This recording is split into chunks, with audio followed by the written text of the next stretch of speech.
Hello बच्चों, जय हिंद। आपका बच्चों पीएससी क्लासेस पर वेलकम है। यहाँ पर एक ऐसा प्लेटफॉर्म है बच्चों जो आपके टीजीटी, पीजीटी, टेट आदि का अध्ययन किया जाता है, करवाया जाता है। ध्यान रहे बच्चों, मैं आरपी यादव आपको केमिस्ट्री पढ़ाऊंगा टीजीटी और पीजीटी के लिए। और इसमें होगा क्या बच्चों, पहले मैं आपको थ्योरी पढ़ाऊंगा, फिर इसके क्वेश्चन को हम आपको सॉल्व कराएंगे और जो हमारे तरफ से इम्पोर्टेंट है और जो विगत वर्षों में आए हुए हैं उन पर भी चलेगा बच्चों, और ये सिस्टमैटिक ढंग से चलेगा बच्चों। ठीक है, तो चलिए मैं शुरू करता हूं बच्चों आज का लेक्चर। जो पहला यूनिट है आपका स्टेट ऑफ मैटर बच्चों, स्टेट ऑफ मैटर, द्रव्य की अवस्थाएं। तो चलिए मैं शुरू करता हूं बच्चों। याद रखना मेरे लेक्चर बच्चों जो चीज आएगी उस पर कितने क्वेश्चन प्रोड्यूस होते हैं उसको मैं ऑलरेडी आपको यहीं पर करवाता चला जाऊंगा। तो चलिए बच्चों मैं शुरू करता हूं। पहला है आपका, यहां पर है बच्चों state of matter. State of matter को हम क्या बोलेंगे बच्चों? हम द्रव्य की अवस्थाएं बोलेंगे, द्रव्य की अवस्था बच्चों, और तथा इसके जो गुण होते हैं। तो स्टेट ऑफ मैटर या द्रव्य की अवस्थाएं क्या हैं, जरा पहले उसको देखिए बच्चों। याद रखना सबसे पहले हम देखेंगे बच्चों what is meaning of matter, द्रव्य क्या है। तो जरा चेक करिएगा बच्चों, ये अगर मैं पूरे यूनिवर्स को देखता हूं बच्चों, मेरा ये ब्रह्मांड जो है इट कंटेन ओनली 2 कंपोनेंट, इसमें 2 ही घटक पाए जाते हैं बच्चों। ये पूरा ब्रह्मांड केवल 2 घटकों से मिलकर के बना है बच्चों। क्या? पहला घटक होता है बच्चों आपका मैटर, जिसे सभी बच्चे मैटर को हम क्या कहते हैं बच्चों? द्रव्य। एक तो होता है द्रव्य जो पहला यूनिट है, इसी के बारे में है बच्चों। दूसरा होता है एनर्जी। एनर्जी को हम ऊर्जा कहते हैं बच्चों। दूसरा कंपोनेंट इस ब्रह्मांड का ऊर्जा है बच्चों, याद रखिएगा। तो यहाँ पर अगर आपसे कोई पूछे हमारा ब्रह्मांड कितने पार्ट से बना है बच्चों, तो केवल 2 ही पार्ट हैं। पहला मैटर है, दूसरा क्या है बच्चों? एनर्जी है। Energy and matter both these 2 component of universe. ये जो द्रव्य होता है बच्चों वो क्या है जरा देखिए, याद रखना बच्चों। एक होता है, ध्यान रहे, एक आपका जो है बच्चों एक भौतिक राशि होती है। भौतिक राशि किसे कहते हैं? ऐसी राशियां बच्चों, याद रखना, ऐसी राशियां जिसको हम किसी मात्रक में नाप सकते हैं, that is called physical quantity या भौतिक राशि। जैसे दूरी को हम किलोमीटर, मीटर, सेंटीमीटर, मिलीमीटर में नाप सकते हैं। सो दैट दूरी that is it have a unit. ये दूरी जो है वो मात्रक रखती है, और जिसका मात्रक होता है वो क्या होता है बच्चों? भौतिक राशि होती है। इसी प्रकार समय भी भौतिक राशि है, उसका मात्रक हम दिन, घंटे, मिनट, वर्ष, सेकंड आदि में लेते हैं, तो वो भी है बच्चों।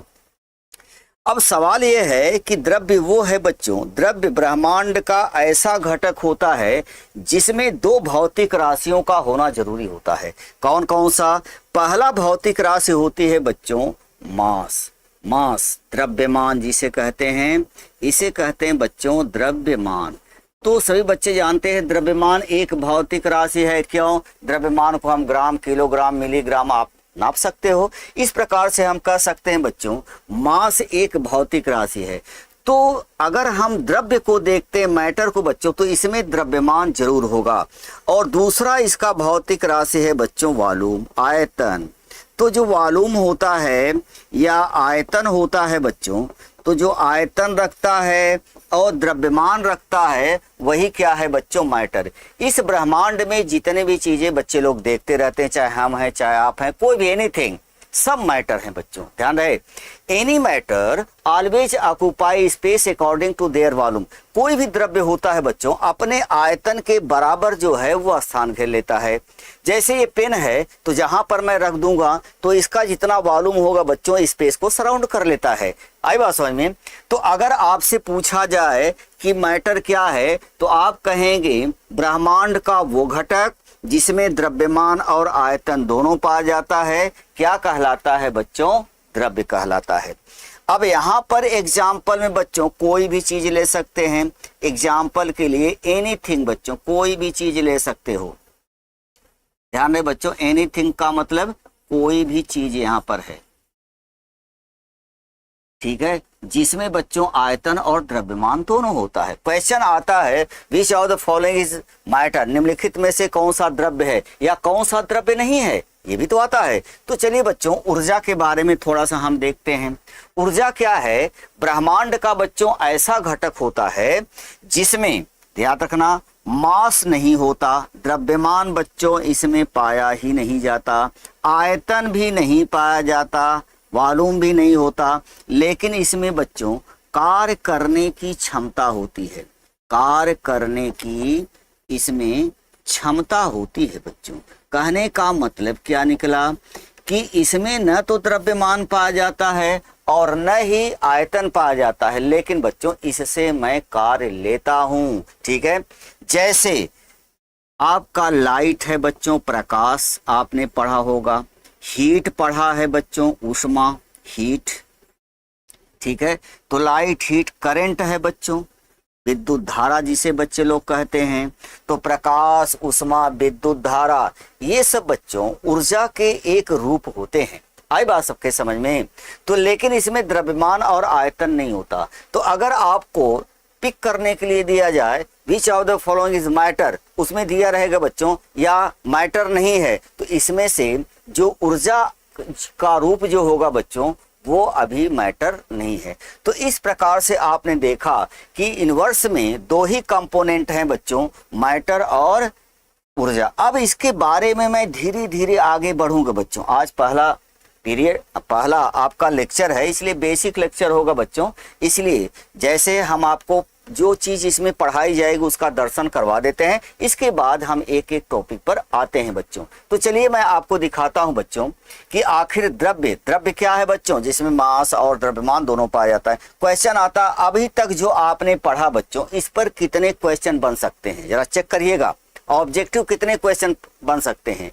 अगर पूछा जाए द्रव्यमान है द्रव्य है जिसमें द्रव्यमान उपस्थित होता है, नंबर 1, जिसमें आयतन उपस्थित होता है, नंबर 2, जिसमें द्रव्यमान और आयतन दोनों होता है, या नन ऑफ दिस, तो क्या आंसर होगा? जिसमें द्रव्यमान और आयतन दोनों होता है। आई बात समझ में? ऊर्जा है जिसमें द्रव्यमान पाया जाता है, जिसमें आयतन पाया जाता है, जिसमें द्रव्यमान और आयतन दोनों उपस्थित होते हैं, या कार्य करने की क्षमता। तो आंसर क्या होगा बच्चों? कार्य करने की क्षमता। आई बात सबके समझ में? तो यहाँ पर बच्चे लोग जो देख रहे हैं, तो ये तो रहा बच्चों द्रव्य। अब हम द्रव्य के सिद्धांत के बारे में, अब हम द्रव्य को डीपली पढ़ने वाले हैं बच्चों। द्रव्य क्या है आपने देखा। पहली बात बच्चों, द्रव्य कितने तरह के होते हैं, इसका क्लासिफिकेशन क्यों किया जाता है, कैसे किया जाता है, आई बात समझ में? और इसका सिद्धांत क्या है, द्रव्य के बारे में लोगों ने पहले कैसे कैसे ये थ्योरी दिया था, अब हम क्या द्रव्य के बारे में जानते हैं। तो धीरे धीरे इस पर सवाल आते हैं बच्चों, और जिस पर जितना क्वेश्चन आएगा मैं आपको दिखाता चला जाऊंगा बच्चों। तो चलिए मैं आपको आगे बढ़ाता हूं बच्चों। अब हमारे पास आता है बच्चों जो क्लासिफिकेशन थ्योरी, पहले तो मैं पढ़ूंगा बच्चों थ्योरी ऑफ मैटर, द्रव्य का सिद्धांत। तो अब हम पढ़ने वाले हैं बच्चों थ्योरी ऑफ मैटर, जिसे हिंदी में कहते हैं बच्चों द्रव्य का सिद्धांत। द्रव्य का सिद्धांत याद रखिएगा, द्रव्य का सिद्धांत बच्चों। एक्चुअली देखा जाता है बच्चों, जो हमारा इंडिया है वो हर चीजों की खोज बच्चों आज से बहुत पहले जो हमारे ऋषि वगैरह थे सब पहले ही कर चुके थे बच्चों। आई बात समझ में? तो सबसे पहले थ्योरी ऑफ मैटर जो दिया गया था बच्चों, वो एक इंडियन फिलोसफर थे। इंडियन, ये इंडियन आप कह सकते हैं बच्चों, फिलोसफर तो नहीं, महर्षि थे। एक इंडियन महर्षि थे बच्चों।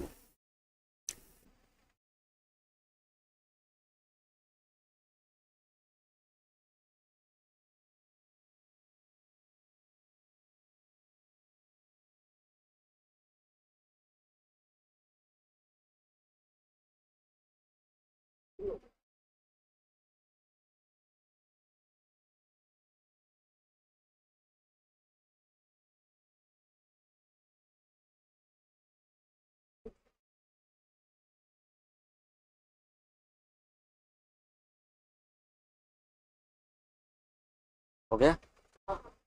चलिए बच्चों, तो सबसे पहले आपने देखा बच्चों, अगर आपको क्वेश्चन दिया जाए कि सबसे पहले द्रव्य का सिद्धांत कौन दिया था, तो इंडियन फिलोसफर था बच्चों, जिसका नाम था, क्या बोलो, कणाद।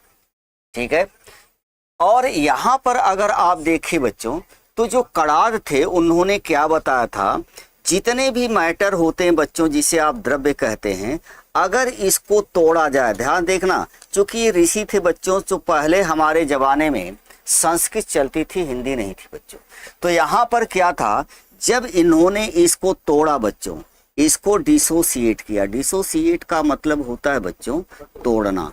जब इसको इन्होंने तोड़ा तो उसने छोटे छोटे इस प्रकार से पार्टिकल इन्होंने पाया, जिसको उन्होंने संस्कृत में बच्चों अणु कहा। अणु का मतलब अणु, इसे अब हम इसी को हम अणु कहते हैं बच्चों। आई बात समझ में। तो अणु शब्द कणाद ने ही सबसे पहले दिया था। बाद में जब इसको और तोड़ा गया बच्चों, तो हमने इसको और छोटा तोड़ा, डिसोसिएट किया, तो इसका मतलब इसमें एक एक पार्टिकल बच्चों अलग हो गए। इसे ध्यान रहे बच्चों, इसे आपको, इसको हम परमाणु कहा, परमाणु। अब ये परमाणु जो होता है वो संस्कृत शब्द है परम अणु, मतलब बहुत छोटा अणु है बच्चों। तो ये कहा था इंडियन फिलोसफर कणाद ने बच्चों। ध्यान रहे, ये जो थियरी डाल्टन ने बाद में जो दिया है बच्चों, ये एक्चुअली कणाद के सिद्धांत पर ही आधारित है। तो हमारे ऋषि ऐसे थे जो आज के युग में जो वेस्टर्न लोग तमाम तरह के ये खोज किए थे, ये खोज बच्चों हमारे दार्शनिक बहुत पहले किए थे, और चूंकि हम लोगों को उतना वो नहीं मिल पाता, इसलिए वो नहीं ध्यान रहे बच्चों। इसके बाद एक फ्रांसीसी साइंटिस्ट आया था बच्चों, एक फ्रेंच आया था, फ्रेंच, वो भी एक फिलासफर था बच्चों, जिसे परमाणु को इन्होंने मॉलिक्यूल्स कहा। ध्यान रहे बच्चों, मॉलिक्यूल्स शब्द दिया बच्चों। और ये जो सॉरी बच्चों, इसे इन्होंने कहा बच्चों एटम। क्या कहा? एटम। अब इस एटम एक जर्मन शब्द है बच्चों, ठीक है, क्योंकि ये फ्रेंच था, और एटम का मतलब डू नॉट कट, इसको काटा नहीं जा सकता बच्चों, तोड़ा नहीं जा सकता। आई बात समझ में। तो जिसको तोड़ा नहीं जा सकता और बाकी तो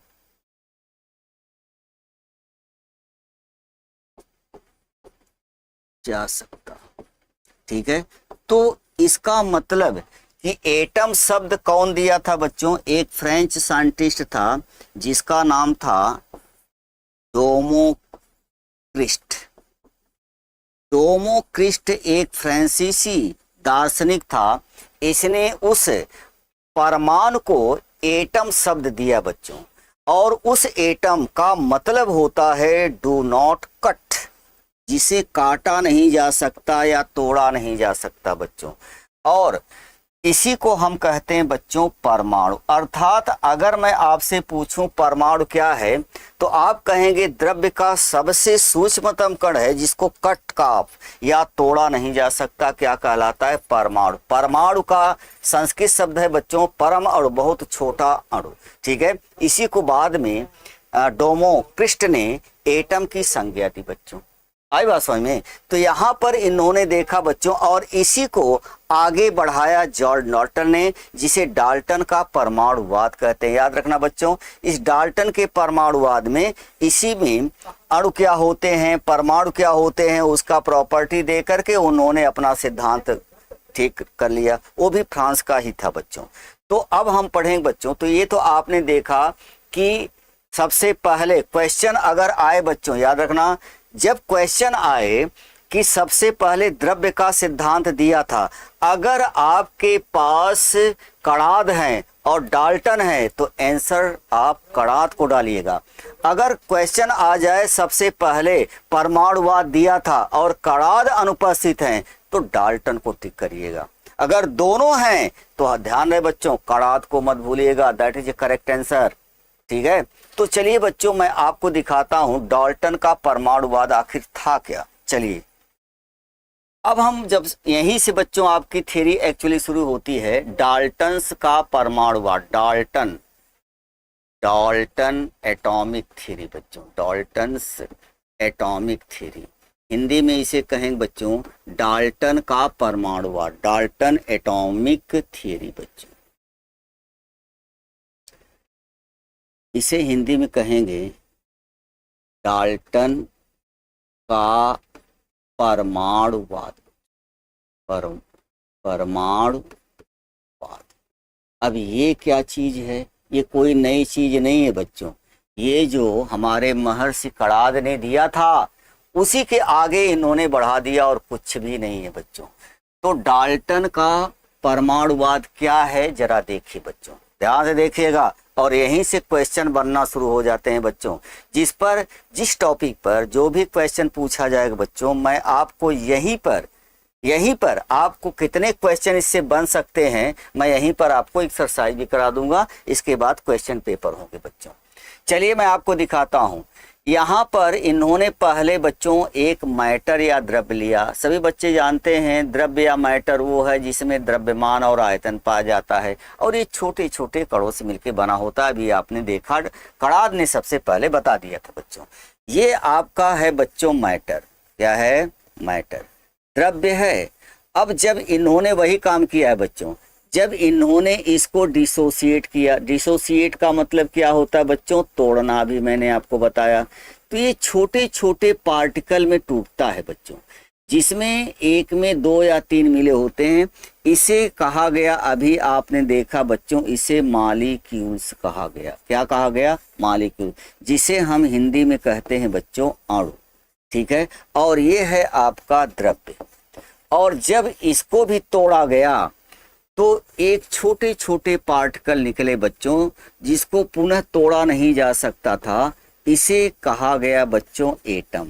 अब एटम क्या है, परमाणु क्या है, इस पर ढेर सारे क्वेश्चन आते हैं बच्चों, ध्यान सुनिएगा। एटम क्या है बच्चों, पहली बात तो द्रव्य का सबसे सूक्ष्मतम कण है जो अविभाज्य है। क्या बोला, द्रव्य का सबसे सूक्ष्मतम कण होता है बच्चों जो उस जमाने में तोड़ा नहीं जा सकता था, तो हम कहते हैं अविभाज्य है बच्चों। तो ये सबसे सूक्ष्मतम कण अविभाज्य, अनडिसोसिएट, डिसोसिएट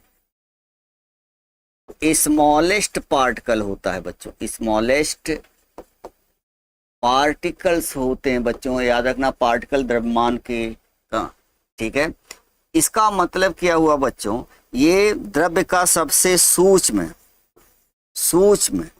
अविभाज्य कण होता है, अविभाज्य कण होता है बच्चों। थोड़ा सा हमारी हिंदी कमजोर है बच्चों, कहीं पर गड़बड़ हो जाए तो उसको संभाल लिया करो, ठीक है। ये अगर क्वेश्चन पहला एटम है, द्रव्य का सबसे सूक्ष्मतम अविभाज्य कण है, जिसको विभाजित करना पॉसिबल नहीं है बच्चों।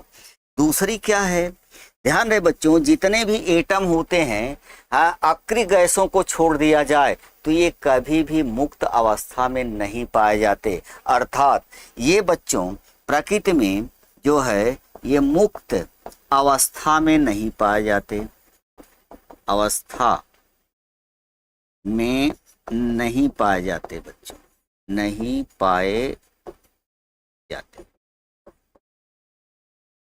मतलब क्या निकला बच्चों, ये फ्री स्टेट में नहीं पाए जाते। याद रखना, क्यों नहीं पाए जाते, एक्सेप्ट बच्चों, छोड़ करके। एक्सेप्ट का मतलब ये अपवाद है बच्चों, एक्सेप्ट अक्रिय गैस बच्चों। अक्रिय गैस बच्चे लोग जानते होंगे, अक्रिय गैस कौन कौन सी हैं बच्चों, जैसे देखो हीलियम है, नियॉन है, आर्गन है, क्रिप्टॉन है। ये सब ऐसे होते हैं बच्चों जो परमाणविक अवस्था में पाए जाते हैं फ्री स्टेट में।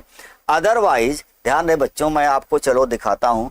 ऑक्सीजन बच्चों ऐसे नेचर में कभी नहीं पाई जाती, ऑक्सीजन ऐसे पाई जाती है। नाइट्रोजन कभी ऐसे नहीं पाया जाता है, ये परमाणु है बच्चों, लेकिन नाइट्रोजन आपको नेचर में ऐसे पाया जाता है। आई बात समझ में, तो ये कभी मिलते नहीं बच्चों। सवाल ये उठता है कि आखिर ये क्यों नहीं पाए जाते। तो याद रखना बच्चों, ये जो होते हैं वो रासायनिक क्रिया में भाग ले लेते हैं। जब भी कोई चीज होगी बच्चों आपस में रासायनिक क्रिया में भाग ले रही है, ठीक है, तो उसके पाए जाने की संभावना नहीं है बच्चों, वो तुरंत दूसरे एटम के साथ रिएक्शन करके मॉलिक्यूल्स बना लेगी। आई बात समझ में? तो ये क्यों नहीं होता, ये ध्यान रहे बच्चों, ये रासायनिक क्रिया में बच्चों याद रखना, क्रिया में भाग लेते हैं, ठीक है।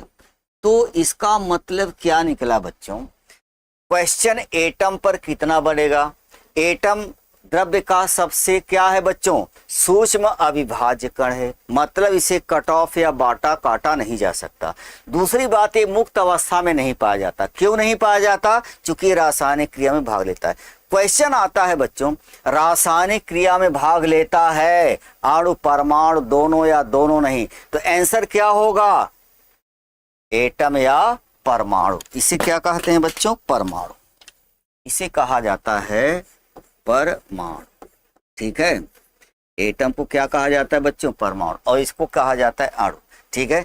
और रासायनिक मुक्त अवस्था में क्वेश्चन आएगा दूसरा, इस पर क्या बन सकता है बच्चों, परमाणु मुक्त अवस्था में पाए जा सकते हैं, नहीं पाए जा सकते हैं, तो आंसर क्या होगा बच्चों, नहीं पाए जा सकते हैं। लेकिन अपवाद है, अक्रिय गैसों को छोड़ करके ये मुक्त अवस्था में बच्चों पाई जाती हैं। लेकिन बच्चों जब ये आपस में परमाणु मिलते हैं, एसोसिएट करते हैं, एसोसिएट का मतलब होता है बच्चों जुड़ना, ठीक है। जब ये जुड़ते हैं आपस में तो जुड़ करके क्या बनाते हैं बच्चों, अणु बनाते हैं। तो अगर मैं आपसे पूछूं कि अणु क्या हैं, तो आप कहेंगे सर परमाणुओं से बने होते हैं, एसोसिएट करते हैं। तो ये किसके बने होते हैं बच्चों, परमाणु के संयोजन से बनते हैं बच्चों, संयोजन से बनते हैं।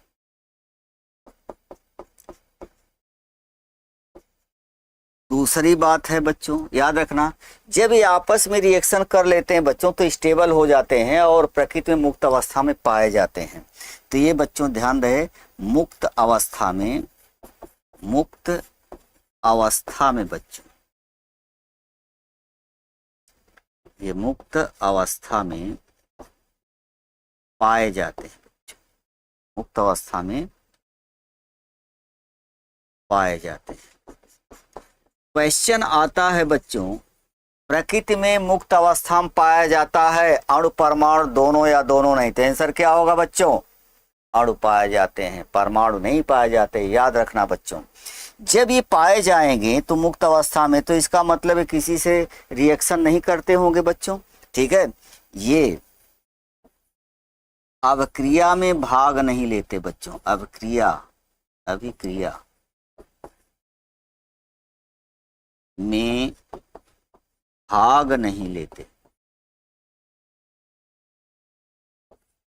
तो आपने देखा बच्चों कि परमाणु क्या होता है, क्वेश्चन आता है रासायनिक क्रिया में भाग लेते हैं पर अणु परमाणु दोनों या दोनों नहीं, तो आंसर क्या होगा बच्चों, परमाणु, ये नहीं लेते। मुक्त अवस्था में पाए जाते हैं अणु परमाणु दोनों या दोनों नहीं, तो मुक्त अवस्था में कौन पाए जाते हैं, अणु पाए जाते हैं बच्चों, याद रखिएगा।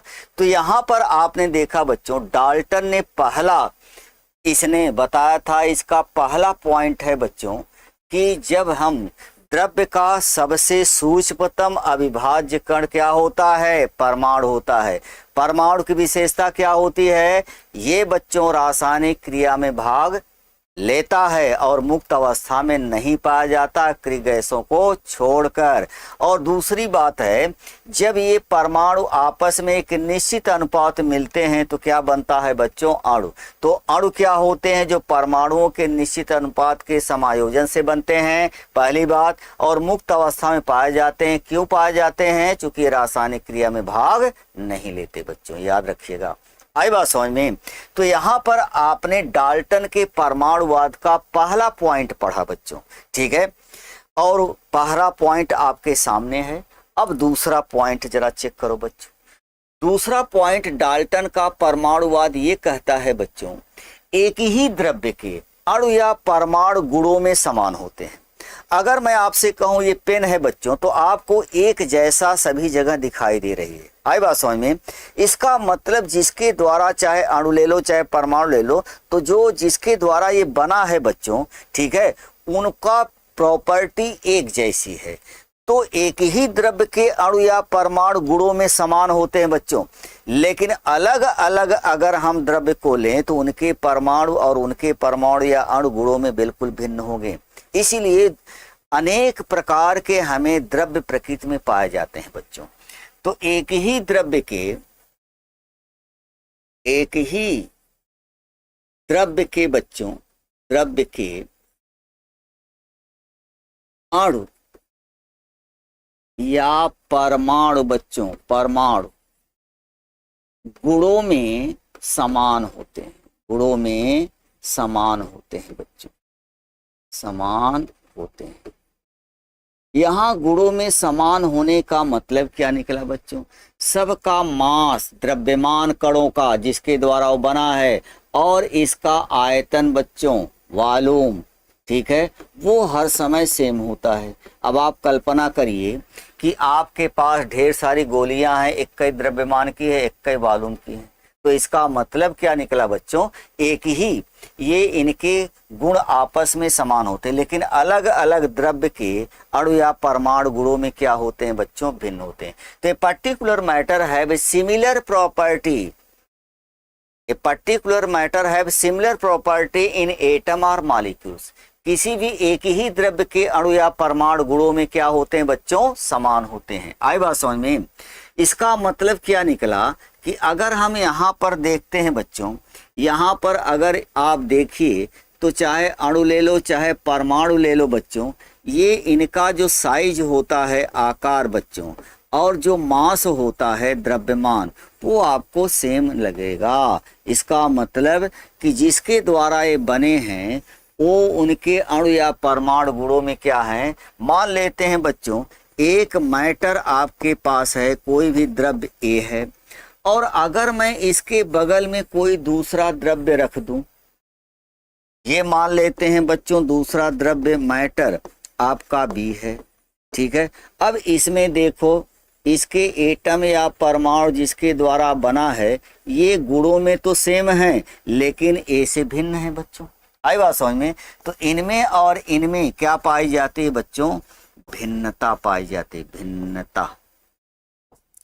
ये भिन्न होते हैं, डिफरेंस पाया जाता है बच्चों, ये डिफर है। डिफर का मतलब क्या है बच्चों? अलग अलग प्रॉपर्टी के हैं, गुण के हैं।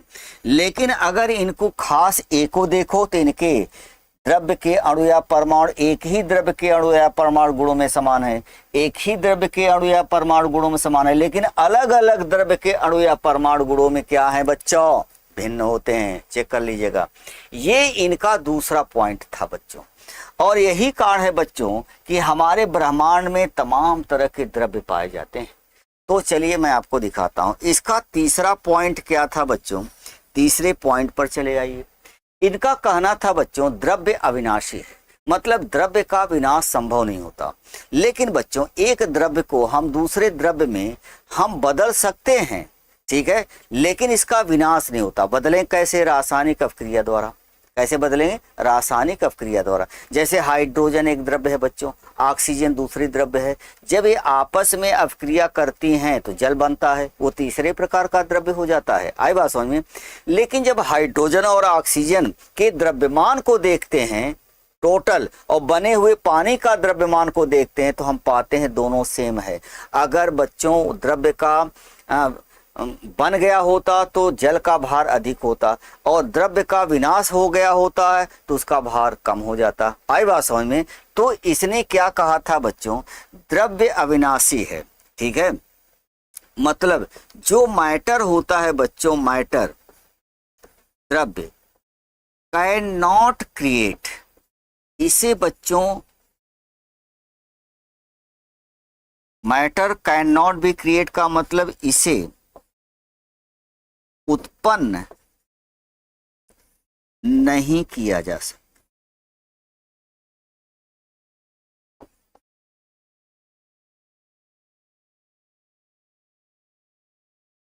और न ही बच्चों नॉट डिस्ट्रॉय, नॉट डिस्ट्रॉयज, इसे नष्ट भी नहीं किया जा सकता, नष्ट नहीं किया जा सकता बच्चों। तो नहीं किया जा सकता, ठीक है। कहने का मतलब matter neither be create not destroy but a matter can be converted into another matter by chemical reaction, ठीक है। एक द्रव्य को दूसरे द्रव्य में हम रासायनिक अभिक्रिया द्वारा बदल सकते हैं बच्चों। जैसे हाइड्रोजन एक मैटर है बच्चों, ऑक्सीजन दूसरी मैटर है। अगर मैं इससे रिएक्शन कराता हूं बच्चों तो सभी बच्चों को पता है ये पानी बनते हैं बच्चों। अब एक सवाल कर सकते हैं आप, क्या कि सर देखिए जो आपने रिएक्शन में रिएक्टेंट लिखे हैं, अभिकारक अभिक्रिया में भाग लेने वाले हैं, इसको तो आपने मॉलिक्यूल्स के रूप में लिखा है और आप अभी बता रहे हैं कि रासायनिक क्रिया में भाग ही नहीं लेते। याद रखना बच्चों, जो रासायनिक क्रिया होती है उसमें जो रिएक्टेंट और प्रोडक्ट जिस नेचर में, चाहे वो अणु या परमाणु के रूप में पाए जाते हैं, उसी रूप में लिखा जाता है। अब इसमें क्या होगा, जो इसके अंतर्गत जो बॉन्ड बना होगा बच्चों, पहले वो टूटेगा और वो टूट करके जो अणु है वो परमाणु में बदलेगा और परमाणु तब आपस में रिएक्शन करेंगे। जैसे देखो, चलो मैं आपको दिखाता हूं। हाइड्रोजन हाइड्रोजन बच्चों सिंगल बॉन्ड से जुड़ा है। अब ऑक्सीजन ऑक्सीजन में सभी बच्चे जानते हैं डबल बॉन्ड होता है। पहले क्या होता है, ये अणु है बच्चों, तो पहले क्या होगा, रिएक्शन के अंतर्गत ये इनका बॉन्ड टूटेगा। तो यहाँ पर बच्चों हाइड्रोजन अलग हो गया, यहाँ हाइड्रोजन अलग हो गया, ये ऑक्सीजन अलग हो गई, ये ऑक्सीजन अलग हो गई। अब जो अणु थे वो परमाणु बदल गए। अब परमाणु परमाणु आपस में रिएक्शन करके क्या बनाएंगे बच्चों, जल। और इसमें अगर मैं इधर का वेट ले लूं बच्चों, मान लेते हैं इधर का मैंने भार लिया और इधर का भार हमारा था बच्चों W ग्राम, तो जो पानी बना हुआ है बच्चों वो उसका भार भी बच्चों, इसका भार भी W ग्राम ही होगा। इसका मतलब अगर इसका विनाश होता तो W जो बना हुआ है पानी वो कम प्राप्त होता। अगर ये ओरिजिनेट हो गया होता, ठीक है, तो ध्यान रहे बच्चों ये भार ज्यादा पाया जाता। आई बात समझ में। इसी को कहते हैं बच्चों द्रव्य के अविनाशता का नियम। द्रव्य अविनाशी है। Matter never be create not destroy but a matter can be easily converted to the another matter by chemical reaction. द्रव्य अविनाशी है, इसका विनाश नहीं किया जा सकता, लेकिन रासायनिक क्रिया द्वारा एक द्रव्य को दूसरे द्रव्य में हम बदल सकते हैं। आई बात समझ में। तो यहाँ पर बच्चे लोग देखें कि ये डाल्टन का परमाणुवाद क्या था बच्चों। तो पहला उन्होंने जो डाल्टन का परमाणुवाद बच्चों उसने जो बताया था वो क्या बताया था, हम फिर से आपको दोहरा दे रहे हैं बच्चों। जो द्रव्य की अवस्थाएं, जो द्रव्य है बच्चों, तो अगर आप द्रव्य को देखिए तो इनवर्स के दो ही पार्ट होते हैं। कौन कौन से बच्चों, एक आपका द्रव्य होता है और दूसरा क्या होता है, ऊर्जा। द्रव्य क्या है, द्रव्य वो है ब्रह्मांड का वो घटक जिसमें द्रव्यमान और आयतन दोनों पाया जाता है, ठीक है। और इसके बाद और दूसरा कंपोनेंट है ऊर्जा बच्चों। ऊर्जा ये ब्रह्मांड का एक पार्ट है जिसमें द्रव्यमान और आयतन नहीं पाया जाता, लेकिन बच्चों इसमें कार्य करने की क्षमता होती है। क्या बोला, कार्य करने की क्षमता होती है। और द्रव्य जो होता है इसमें द्रव्यमान और आयतन दोनों पाया जाता है। याद रखना बच्चों, any matter always occupy space according to their volume. कोई भी द्रव्य होता है बच्चों अपने आयतन के अनुरूप ही स्थान घेरता है। ये तो बच्चों ये यूनिवर्स के दो पार्ट रहे। अब मैंने आपको बताया था बच्चों द्रव्य का सिद्धांत क्या था। द्रव्य का सिद्धांत क्या है बच्चों, मतलब द्रव्य के बारे में जो चीजें हमें मालूम है बच्चों उसी को हम मिला के लिखते हैं तो क्या कहलाता है, द्रव्य का सिद्धांत बच्चों। तो द्रव्य का सिद्धांत में सबसे पहले एक इंडियन फिलोसफर था बच्चों जिसका नाम था महर्षि कणाद। कणाद ने सबसे पहले बच्चों, जो एक ऋषि थे, उन्होंने कहा इस ब्रह्मांड में जितने भी चीजें होती है बच्चों वो सूक्ष्म अविभाज्य कणों से मिलकर के बनी होती है, जिसको उन्होंने परमाणु कहा। क्या कहा, परमाणु। ठीक है। और बाद में एक फ्रेंच साइंटिस्ट आया था, वो भी एक प्रकार का दार्शनिक था बच्चों, जिसका नाम था डोमोक्रिस्ट। डोमोक्रिस्ट ने इसी परमाणु को नाम दिया बच्चों एटम। एटम का मतलब एक ग्रीक वर्ड है बच्चों। एटम का मतलब होता है जिसको काटा नहीं जा सकता, डू नॉट कट, इसे काटा नहीं जा सकता बच्चों। आई बात समझ में। तो इसी को इन्होंने क्या कह दिया बच्चों, इसको एटम शब्द दिया। तो क्वेश्चन आएगा, अगर एटम शब्द कौन दिया था, तो डोमोक्रिस्ट ने दिया था बच्चों। परमाणु शब्द कौन दिया था, कणाद ने दिया था। अणु शब्द कौन दिया था, कणाद ने दिया था। ये संस्कृत के वर्ड हैं बच्चों। आई बात सबके समझ में। अगला हम देखते हैं, अगर मैं इसी सिद्धांत को आगे बढ़ाते हैं तो दूसरा थियरी आपको मिली बच्चों, डाल्टन का परमाणुवाद। डाल्टन का परमाणुवाद क्या है कि डाल्टन ने बच्चों द्रव्य के बारे में क्या क्या चीजें बताई। ये कोई नई चीज नहीं बताया था बच्चों। इसने क्या किया था, जो महर्षि कणाद हमारे इंडियन फिलोसोफर थे, उन्हीं को जो है वो आगे बढ़ा दिया। ठीक है। और ले लिया कि सबसे पहले द्रव्य का सिद्धांत हम ही ने दिया था बच्चों। ऐसे हमारे बहुत से ऋषि हैं जो आज से बहुत पहले बच्चों खोज कर डाले थे, और इसके बाद वेस्टर्न लोग आए, वो अपना ही इधर उधर करके उन्होंने कहा कि हमने इसको कहा है बच्चों। आई बात समझ में। जबकि हमारा इतिहास को उठा के देखो बच्चों, तो हम बहुत पहले साइंस में बहुत ही आगे थे। ठीक है। तो जरा देखिए बच्चों, तो डाल्टन का परमाणुवाद का पहला चीज है बच्चों, जब द्रव्य को तोड़ा जाता है तो सबसे पहले वो अणु में टूटता है, और फिर अगर हम डिसोसिएट करते हैं बच्चों, तोड़ते हैं, डिसोसिएट किया जाता है, तो छोटे छोटे अविभाज्य कण निकलते हैं, जिसे मैं क्या कहता हूं बच्चों, परमाणु। परमाणु द्रव्य का सबसे सूक्ष्मतम अविभाज्य कण है, जो मुक्त अवस्था में नहीं पाया जाता और रासायनिक क्रिया में भाग लेता है। और जब परमाणु आपस में निश्चित अनुपात मिलते हैं तो अणु बनता है, और अणु जो होते हैं मुक्त अवस्था में पाए जाते हैं, और ये अभिक्रिया में भाग नहीं लेते। जब वो अभिक्रिया में भाग पहले से ही ले लेंगे बच्चों, अणु बना लेंगे, तो इनके बीच रासायनिक बॉन्ड बन जाता है और प्रत्येक तत्व का अष्टक पूरा हो जाता है। और सभी बच्चों को पता होगा कि हर तत्व बच्चों केमिकल बॉन्ड बनाने के लिए अष्टक पूर्ण करने की प्रवृत्ति रखता है, और जिसका अष्टक पूर्ण हो जाता है, बाहरी कक्षा में 8 इलेक्ट्रॉन हो जाते हैं, तब हम कहते हैं वो तत्व अब दूसरे से रिएक्शन नहीं करेगा, क्योंकि वो क्या हो गया है बच्चों, उसका अष्टक पूर्ण हो गया, वो स्टेबल हो गया। ध्यान रहे बच्चों, all the object of universe always proceed to the stability. इस ब्रह्मांड के जितने भी चीजें होती हैं बच्चों, स्टेबल होना चाहती हैं। Stability gain by reduction of energy. जो द्रव्य कोई भी चीज है बच्चों, उसकी एनर्जी जब घटेगी तभी स्टेबिलिटी बढ़ती है। मतलब हर चीज चाहती है स्टेबल हो जाए, अपने एनर्जी को कम करना चाहती है बच्चों। But in case of element, तत्वों के संदर्भ बच्चों, stability gain by complete 8 electron outer most orbit. अगर मैं तत्वों के संदर्भ में देखता हूं तो तत्व भी तो ब्रह्मांड के एक पार्ट हैं, वो भी अस्थायी होना चाहते हैं। तो उनका अस्थायित्व तो कैसे पूरा होता है, जब उनके बाहरी कक्षा में 8 इलेक्ट्रॉन पूर्ण होते हैं। और ये परमाणु जिनके 8 इलेक्ट्रॉन तो पहले से इनका पूरा है बच्चों, लेकिन अक्रिय गैसों का जिनका 8 इलेक्ट्रॉन नहीं है, वो 8 इलेक्ट्रॉन करना चाहते हैं, दूसरे तत्व से इलेक्ट्रॉनों का आदान प्रदान करके, साझेदारी करके, किसी भी तरीके से अपने बाहरी कक्षा में 8 इलेक्ट्रॉन करके अणु बना लेंगे। और जब इनका 8 इलेक्ट्रॉन हो ही गया तो क्या ये रासायनिक क्रिया में भाग लेंगे बच्चों? कतई नहीं लेंगे। क्या ये मुक्त अवस्था में पाए जाते हैं? बिल्कुल पाए जाते हैं, चूंकि स्टेबल हो गए हैं। आई बात समझ में। ये तो इन्होंने पहला डाल्टन का परमाणुवाद का पहला पोर्शन था। दूसरा पोर्शन इन्होंने क्या किया बच्चों, एक ही द्रव्य के अणु या परमाणु गुणों में समान होते हैं। यहाँ गुणों में समान का मतलब है बच्चों, इनके द्रव्यमान जो कण हैं, इनका द्रव्यमान और आयतन साइज एक जैसा होता है। मतलब ये पर्टिकुलर मैटर है सिमिलर प्रॉपर्टी इन एटम और molecules, where is similar property means their size and mass always equal to each other. A particular matter, लेकिन अलग अलग तत्वों के बच्चों, अलग अलग द्रव्य के अणु या परमाणु गुणों में क्या होते हैं, भिन्न हो जाते हैं। ऐसा क्यों?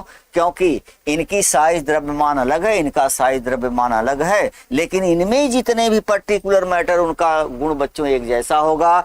इनका जिसका गुण है सब एक होगा, लेकिन ये दोनों में गुणों में क्या हो जाएंगे, भिन्न हो जाते हैं बच्चों। तीसरी बात उन्होंने बताया कि द्रव्य बच्चों अविनाशी है। Matter never be create nor destroy, but a matter can be converted into another matter by chemical reaction. द्रव्य अविनाशी है बच्चों, इसका न तो विनाश किया जा सकता है और न इसे बनाया जा सकता है, लेकिन एक द्रव्य को हम रासायनिक अपक्रिया द्वारा दूसरे द्रव्य में बदल सकते हैं। और यहाँ पर आपका डाल्टन का परमाणुवाद बच्चों यहीं पर हो जाता है समाप्त। अब पिक्चर में आता है आधुनिक परमाणुवाद।